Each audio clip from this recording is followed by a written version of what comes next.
اوعى تعمل صيانه لعربيتك في المكان ده. اديني حذرتك اهو قبل ما تيجي، اوعى تعمل صيانه عربيتك النيسان في المكان ده. اوعى تعمل صيانه عربيتك النيسان في مركز الوكيل اللي في السلام غير لما تعرف العرض اللي انا جايبه لك ده. النهارده كده كنت بعمل صيانه، بغير زيت وفلاتر وبروق على صنصون.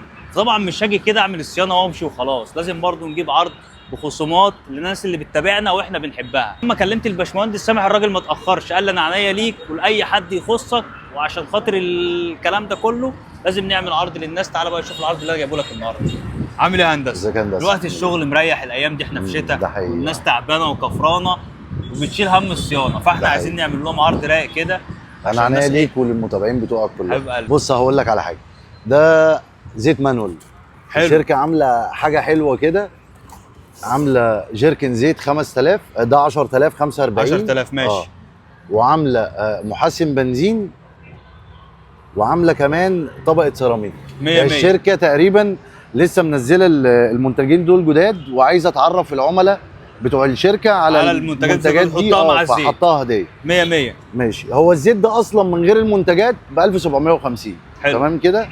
هم بقى منزلينه بالمنتجات دول ب 1750، بس ده اللي الشركه عاملاه. انت بقى اللي هتعمل لنا ايه بقى؟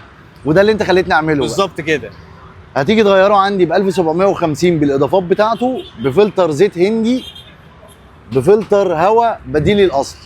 تمام. كل ده ب 1750. يعني كل الكلام ده بثمن، يعني انت جيركن الزيت ده ب 1750 جنيه. 1750. هتاخد معاه كام حاجه؟ 4 حاجات.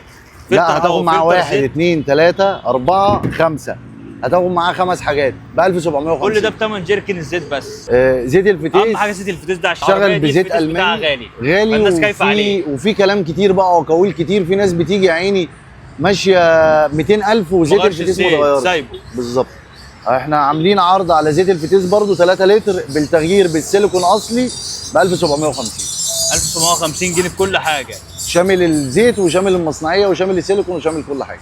1750. 100 100. المكان يا جماعه هنا مركز الوكيل، شغال ميكانيكا وعفشه وكهرباء صح كده، كل وفي حاجه. سمكره كمان. وسمكره ودوكو برضه. مش هتحتاج تروح في اي مكان، وكمان قطع الغيار موجوده ان شاء الله كل حاجه باذن الله. شرفت بيك، وان شاء الله يا جدعان العرض ده لحد ما الكميه تخلص يعني. ان شاء الله باذن الله. الكلام ده مش مكمل على طول عشان ما حدش ياخد على كده.